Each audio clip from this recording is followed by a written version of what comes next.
Editor's note: Errol Lewis is the host of Inside City Hall, a nightly political show on NY1, a New York all-news channel. The opinions expressed in this commentary are his own. CNN: The devastation brought about by this hurricane season creates a new set of headaches for President Donald Trump and an already overwhelmed Congress, and underscores the urgent need to resolve the financial crisis that had battered Puerto Rico and the U.S. Virgin Islands before the recent storms and floods arrived. The President and Congress can no longer ignore their duty to rescue millions of Americans living in our tropical territories. The standard range of the Federal Emergency Management Agency and other disaster recovery programs will cover a good chunk of the storm damage, but the need for financial rebuilding is every bit as necessary as the new homes, roads, and power grid the islands need. It's hard to overstate the depths of the pre-hurricane human and financial crises that had already embroiled Puerto Rico. This month's storms came roughly 4 months after the island filed for bankruptcy protection, no longer able to pay its $123 billion in pension obligations and bond debt. That roughly comes out to $34,000 owed for each of the island's 3.4 million citizens.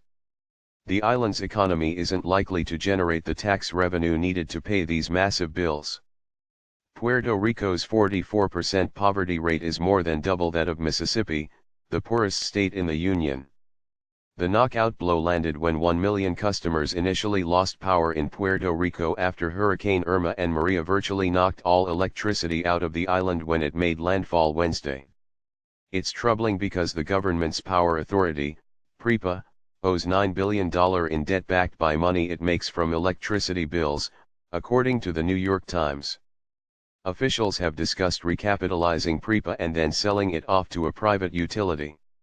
Even that drastic action will likely require financial support from the federal government. Tourism, a key building block of Puerto Rico's economy, also needs a hand. The industry was the first to come out of a recession that's bogged down the U.S. Commonwealth for the last 5 years. Roughly 10 million people were estimated to have traveled to the island last year, a state-run tourism group said in December, up 1.6% from a year earlier. That poured almost $4 billion into the economy. Governor Ricardo Rossello told CNBC earlier this month that Irma failed to cripple Puerto Rico's tourism infrastructure. But that was before the devastation of Maria, one of the worst storms ever to hit the island's shores. Any storm-related dent could have ripple effects through the economy. The deck was already stacked against the U.S. Virgin Islands, too, which was going through a similar but less noticed debt crisis. The Protectorate's bonds were recently downgraded to junk status. Investors are concerned the government can't pay down its $2 billion in debt, especially since the Virgin Islands' biggest private employer closed 3 years ago. Reuters reported in August that conditions on the group of islands were dreadful months before the storm hit. The public health system suffers from crumbling infrastructure, while doctors have stopped performing essential services.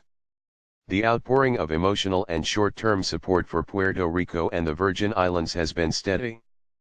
But we should all settle in for the long, difficult task of supporting millions of our fellow Americans who have lost their homes, their jobs, and their hope. View on CNN.